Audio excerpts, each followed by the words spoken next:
Let's understand deep agents with a simple use case. Imagine if a user's input queries like this. What is Google's share price? This can be solved by passing the input query to a large language model. The large language model then in turn calls a web search tool. The web search tool provides certain context back. With the original question and the context, you can then finally answer Google share price, which is 314. These are called as traditional agents. And these traditional agents are simple in nature.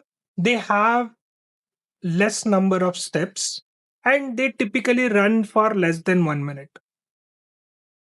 But what if the query is this? Build a website to show share prices for stocks. This cannot be solved by traditional agents.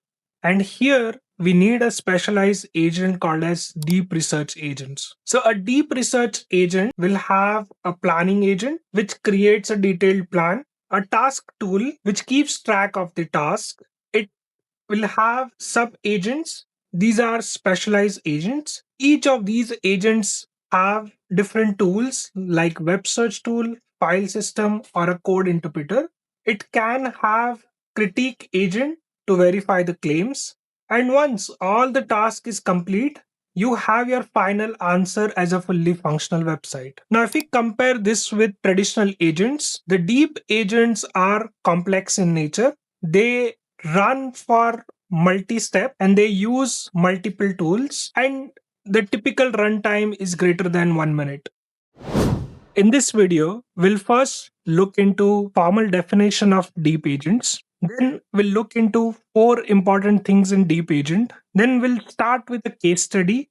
We'll understand the problem statement. We'll work together to design a solution architecture for this case study. We'll then go through a code walkthrough. Then at the end of this video, we have a surprise demo UI. Let's start with definition of what is deep agent. We can say that an agent is a deep agent if it's autonomous, it runs for a long period of time, and it can handle complex tasks. There are 4 important things in deep agent. The first one is the planning tool. The second is that a deep agent have one or multiple sub agents. It will have access to file system and it will have a very detailed system prompts. Now we'll understand all of these, why it is required when we do a solution designing. Let's go through a case study. If we have a goal to build a AI research agent that can answer complex questions from multiple web search. But here there are some key challenges. So a single search is not sufficient. We should have multiple web search. We need to refine the scope of the user query. We should have self-reflection, which is very critical. We want to find out whether the gathered information is enough or not, and we should prevent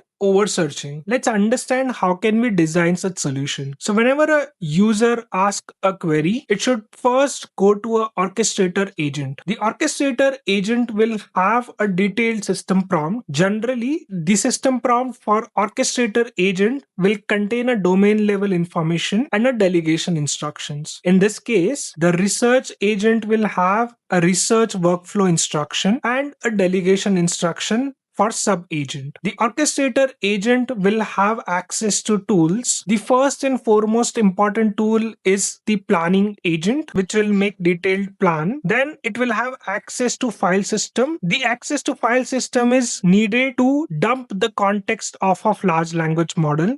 So we can use file system to dump a lot of these large context, and we will have access to delegating tasks to a sub-agent. So here is how the data will flow. So whenever a user asks a query, we will have a detailed plan. We will save the detailed plan to delegate the query to sub-agents. Before that, we will take the context of a large language model and write it into a file system. So now the task with the description is delegated to a sub-agent. The sub-agent in this case is a research agent. The research agent will have a detailed system prompt too. The usual system prompt for research agent is when to use certain tools, right? For example, here in this case, we have access to the tool for web search. We have access to tool called reflection tool, and then we have access to file search tool.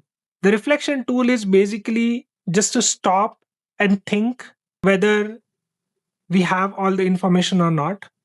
So we start with user query. We try to find out a web search and fetch the content. And then we will come to the think tool or a reflection tool to find if we have gathered enough information or not. And I'll show you where the thinking tool come from. But it will basically append whether we have full information, yes or no. If no, then we can refine our query and search again.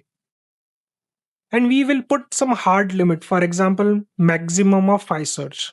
Once all of these research is done, this goes back to the orchestrator agent to consolidate and structure for final report. And the final report will be saved into the file system. We will implement the solution with an open source package called as Deep Agents from LangChain. This is very similar to how the Cloud Code and Manus work. The deep agents provide predefined tools like planning tools, sub-agent delegation tools, file system tools. Before we dive into actual solution, let's try and understand how to create a simple deep agent. So you have to start with pip install deep agents. You can select any choice of your model with init chat model. You can create tools. For example, this is a web search tool. So to create deep agent, we'll just simply create deep agent by providing tools, by providing a model, and by providing a system prompt. So here we are asking what is LangGraph, and here you see that it first calls the tool agents to plan, search, and get the final answer. So here you have how what is LangGraph and sort of research from a web search tool. Now, here, one thing is really important to understand that the deep agent already writes a very big system prompt. So there's no point of adding additional instructions around what they have already given as a tool. Your system prompt should be consist of two parts. So one is the domain level instructions. The second is how to use these additional tools which has been provided, right? So if I just change the system prompt a little, the output will completely change. So I have now a better defined research instruction. So I have added a domain level explicit workflow, how the search should be done. I give orchestration rules. I give the output format, how I want the final output to look like. I give stopping criteria, and I give couple of examples. So if I do this web search, you will see that the tool will be called multiple times, but here is how the final output looks like. So you have executive summary, what is LangGraph? You have their search methods from LangGraph. You have critical findings, key evidence from where it has found this information from, recommended next steps, and footnote. So it's kind of an executive summary. Let's implement the solution for the problem. The code for the problem is available on this repo. So I'll walk you through step by step how to implement this code. So let's start by implementing the tools first. So if you go to the tool and if you see there are two tools which have been basically used. So first is the web search.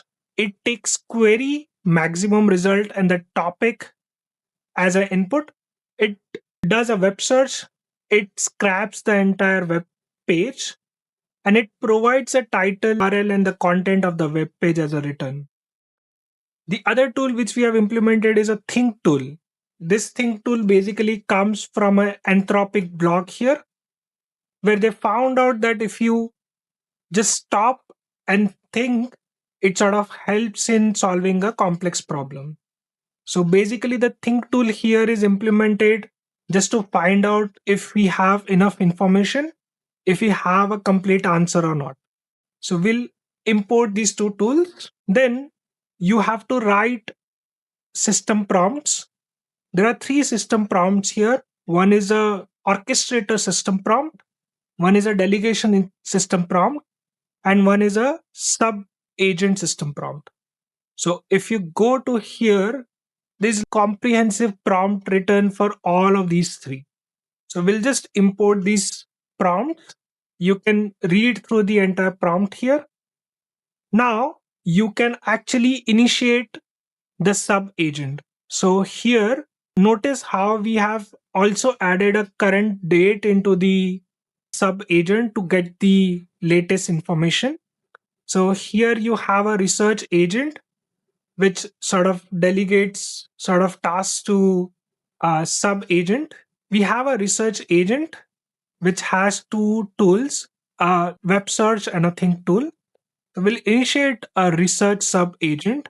We will have a complete instruction, so combining all of these instructions, and then we can actually initiate a model. So I'm using a Mistral medium model, and then we can finally create a deep agent. Here we can pass on the model, we can pass on the tools, we can pass on the entire instruction, all three instructions, and then we can also pass on the sub agent. You can see here that it builds a graph, which you can see. Here it starts and sort of appends multiple tools in between. For example, if the context goes beyond a limit, it automatically summarizes. And you can now invoke a tool to research context engineering on to build AI agents. So once you start, you would notice in the answer that first is the planning agent. So it creates a to-do list. Some of them are in progress, some of them are pending. It goes through multiple iteration of writing onto the file system and sort of reading from the file system and calling the sub agents. It keeps track of each tool, whether it is complete or in progress. And then you will see multiple after multiple tool calls. It's really long and it takes a lot of time. And then you have a final answer. So here is the final answer of that research in the final report.md file. The deep agent also provides a very easy to use UI where you can track information. So let's try this UI. Let's try a query on writing a detailed blog on AI agents. So as I give this information, you will see a couple of things. It will first start with a plan. So the task planner, you can see in progress plans, pending plans, and a complete plan. So there are some completed plan. You will see a file state where if the LLM is dumping any file, you can go through each of these file information. So for example, here we have a research request which was dumped into a file system. I'll fast forward this to check the end result. As you can see, all the task has been complete now. It has used multiple tools and all the final files have been dumped into the file system. So here is the final report. Here is how the final report.md file looks like.